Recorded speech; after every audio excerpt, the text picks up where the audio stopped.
Good afternoon বন্ধুরা, তোমরা সবাই কেমন আছো? এই তো আমি সকালের চা বিস্কিট খেয়ে দুপুরে রান্না বসিয়েছি মটর ডাল দিয়ে। আজকে আম দিয়ে টক ডাল রান্না করছি।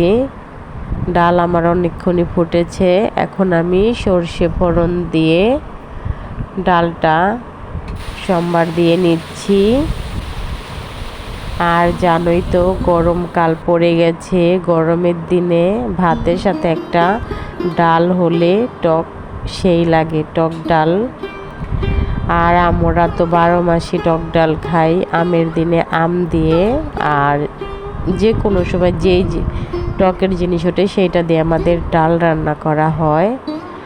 এরপর আমি যে কড়াইতে জিরা ফোড়ন দিয়ে মাছের মাথা দিয়ে আলু শুধু দিয়েছি, মুড়ি ঘন্ট রান্না করব আর পোলাওর চাল দিয়ে। তো আমার আলুটা কষানো হয়ে গেলে আমি পোলাওর চাল দিয়ে দিলাম। তারপরে একটু কষিয়ে ওই মাছের মাথা ভেজে রেখেছি ওইটাও দিয়ে দেব, দিয়ে একটু করে আটটু কষিয়ে নেব। একটু এখানে জলও দেব যাতে মাছের মাথা ভাজা করলে একটু শক্ত হয়ে যায়, একটু জল দিলে নরম হয়। একটু জল দিয়েছি আমি, এই যে একটু নাড়াচাড়া করে নিচ্ছি।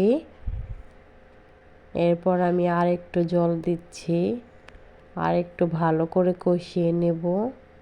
এই তো আমি কষিয়ে নিলাম, পরে আমি আবার একটু জল দিয়েছি। এরপর আমি জিরা গরম মশলা বাটা দিয়ে নামিয়ে নেব, ঝোল একটু গাঢ় হয়ে এলে। এই তো আমি নামিয়ে নিয়েছি। তারপরে এই দেখো কচুর ফুলের বড়া খাবে, মেয়ে এনেছে নদীর পাড়ে থেকে, তাই ভাবলাম কয়েকটা বানিয়ে দিই। দেখো ক্যামেরাটা উল্টো করে ধরেছি।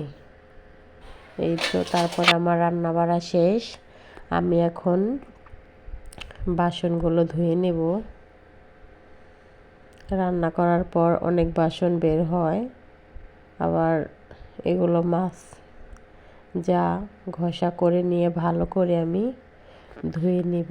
তারপর আমার কিছু ময়লা আছে, এগুলো স্নান করার আগে নদীর পাড়ে ফেলে দিয়ে আসবো, কারণ পরে আর ময়লা ধরতে মন চায় না। তো কাটা কোটা সবজি এগুলো রয়েছে, এগুলো নদীর পাড়ে এগুলো ধুয়ে আমি ফেলে দিয়ে আসবো, তারপর আমি স্নান করে নেব। এই তো আমার বাসন ধোয়া হয়ে গেছে, এখন আমি এখানে চুলা সব কিছু পরিষ্কার করে মুছে নিয়েছি। তারপর আমি স্নান করে নিয়েছি, তারপর আমি এই যে খেতে বসেছি। মেয়ে আর ওর ঠাকুমা আগেই খেয়ে নিয়েছে, এখন আমি খাচ্ছি।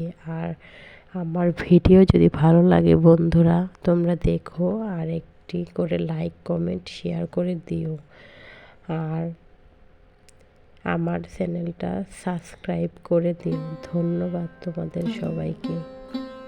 Good bye.